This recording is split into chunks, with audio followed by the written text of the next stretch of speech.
నిన్నటి రోజున పవన్ కళ్యాణ్ గారికి ఏదైతే ప్రఖ్యాత ఈ యొక్క మార్షల్ ఆర్ట్స్కి సంబంధించినటువంటి ఒక ప్రఖ్యాతమైనటువంటి అవార్డు రావడం జరిగింది. అయితే దీనికి సంబంధించి సాక్షి దినపత్రికలో దీనికి కూడా ట్రోల్ చేయడం జరుగుతుంది. తిరుమల మెట్లు ఎక్కలేని పవన్ కళ్యాణ్కి టైగర్ ఆఫ్ మార్షల్ అవార్డ్స్ వెనకాల ఏం జరిగిందో అంటూ కథను ప్రచురించడం జరిగింది. ఎందుకు సాక్షికి ఇంత అక్కసు? ఇదే అంశం గురించి మరిన్ని విషయాలు తెలుసుకోవడానికి మనతో ఉన్నారు senior journalist doctor Kanakadurga Vadlamani గారు.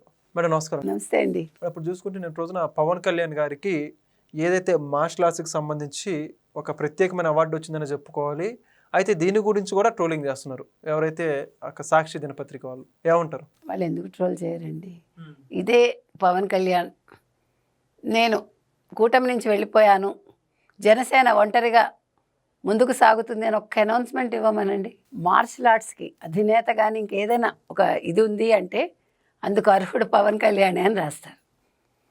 ఇవాళ కూటమిలో ఉండి ఆయన చంద్రబాబు నాయుడు మరో 10 ఏళ్ళు 15 ఏళ్ళు ముఖ్యమంత్రిగా ఉంటారు, మేము కలిసే కొనసాగుతాము అన్నాక వాళ్ళు అలా ట్రోల్ చేయక ఎలా చేస్తారు? వాళ్ళకి దుగ్ధ కదా, ఏం చేస్తారు?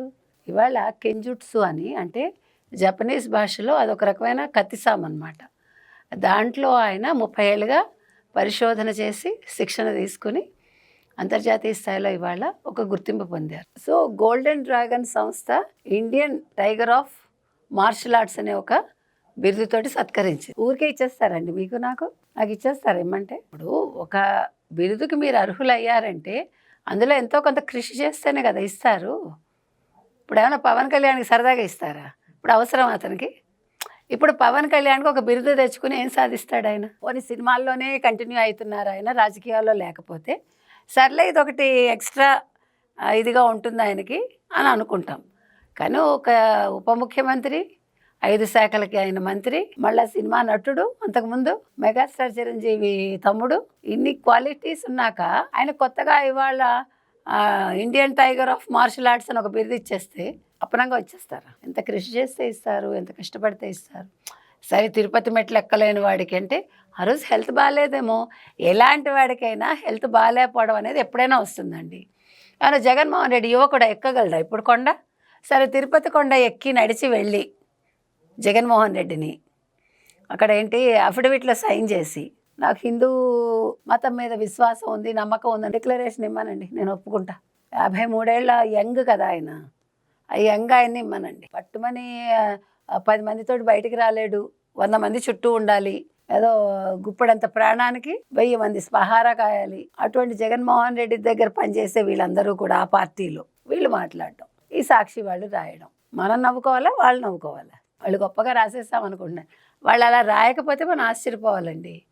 సాక్షికి మనం ప్రతిరోజు చెప్తున్నట్టుగా పాపం వాళ్ళకి వార్తలు ఉండవు, పాపం వాళ్ళు కూటమి ప్రభుత్వం చేసే మంచి పనులు రాయలేరు. వాళ్ళ దృష్టిలో అభివృద్ధి అంటే ఏంటి? ఒక కియాని పంపించేయటం, ఒక లుల్లుని పంపించేయటం, ఒక అమర్ రాజా బ్యాటరీస్ని అన్సెరమోనియస్గా రాష్ట్రం నుంచి తరిమేయడం, రేపొద్దున మేము వస్తే గిస్తే చొక్కాల ఓడదీసి సప్త సముద్రాల అవతలున్న పోలీసులను తీసుకొచ్చి కొడతాము, వాళ్ళ సంగతి తేలుస్తాము, పీపీపీ మోడల్లో మెడికల్ కాలేజెస్ కట్టనివ్వం, కొత్త కంపెనీలు వస్తే భూములు వెనక్కి ఇచ్చేస్తాం.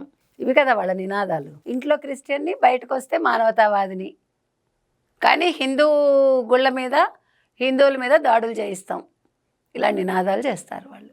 కాబట్టి వాళ్ళు ఇలాంటివి రాయడం వాళ్ళకి పరిపాటి, ఏం ఉండదు. కాబట్టి ఇప్పుడు పవన్ కళ్యాణ్కి ఒక అవార్డు వచ్చింది, మరి కూటమిలో ఉన్నాడు కదా పాపం, మనం పొగిడితే ఎట్లా?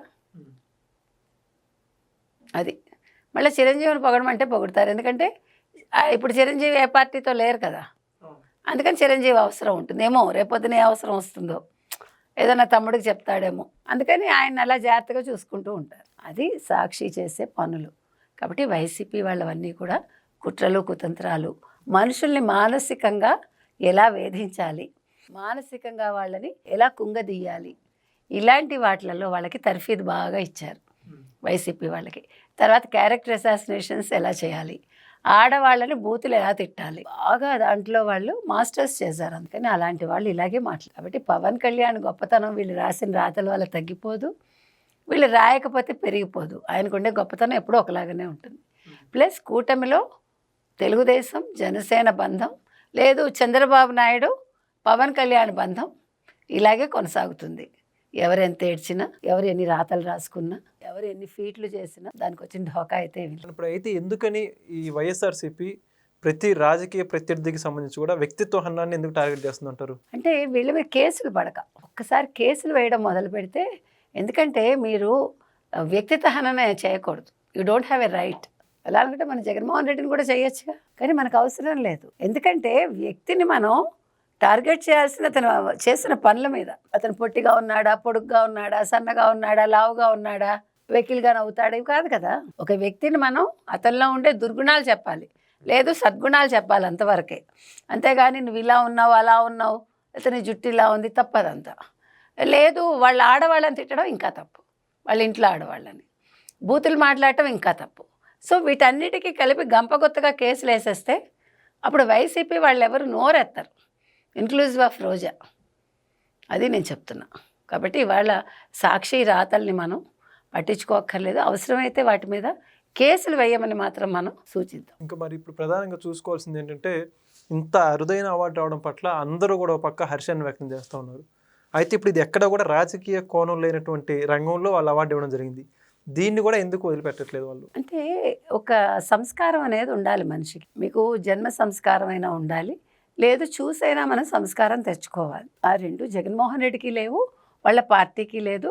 వాళ్ళు నడిపే అంటే వాళ్ళ పార్టీ తరఫునో లేకపోతే భారతీరెడ్డి తరఫున నడిపే సాక్షికి కూడా లేదు. అందుకని వాళ్ళు ప్రతిదాన్ని కూడా ఒక భూతద్దం వేసుకుని ఒక నెగిటివ్ కోణం, ఓకే దీన్ని ఇలాగే రాయాలి. ఒకవేళ మనం మంచిగా రాస్తే ఎలాగా? నిజంగా అతను సంస్కారవంతుడైతే జగన్మోహన్ రెడ్డి నిజంగా రాజకీయాల్లో కొనసాగాలని అనుకుంటే ఇట్లాంటి పనులు చేయడు. ఆయన ఏం చేసేవాడు? ఒకవేళ అపోజిషన్ అయినా కూడా మన ఆపోజిట్ పార్టీలో ఉన్నప్పటికీ ఇలాంటి అరుదైన ఒక ఘనత సాధించిన పవన్ కళ్యాణ్ని మనం అభినందిద్దామని ఒక వాక్యంతో ముగిస్తారు. అది సంస్కారం. అంటే ఒక పత్రిక అలా ఉండాలి. పత్రిక అనేది మనకి భజన చేయటానికి కాదు, మంచి చెడులు చూపించటానికి. మన మంచిని చెప్పినా కూడా మనలో ఉండే చెడును కూడా చెప్పాలి, లేదు అవతల వాళ్ళలో ఉండే మంచిని కూడా మనం కొన్ని సందర్భాల్లో అక్కడ మనం మెన్షన్ చేయొచ్చు, తప్పులేదు. అది మీ సంస్కారానికి ఒక గుర్తు. అది లేదు కాబట్టి సాక్షి ఏంటంటే వన్ సైడెడ్. అది అందుకే అది పత్రిక కాదు, కరపత్రిక. అది పార్టీకి బాకా ఊదే ఒక కరపత్రిక అంతే. అందుకని వాళ్ళు అలాగే రాస్తారు. వాళ్ళు ఇంక ఎదగరు, పత్రిక ఎదగదు, జగన్మోహన్ రెడ్డి రాజకీయాల్లో కూడా ఎదగడు. అందుకని ఆయన అలాగే ఉంటాడు, ఇంకా మారడు. కొన్ని జన్మలు ఉంటాయి, ఆ జన్మలు అలాగే ఉంటాయి. అందుకని ఇంకా వాళ్ళ దగ్గర నుంచి మనం ఇంతకంటే ఆశించడం కూడా అనవసరం. Thank you madam. Thank you.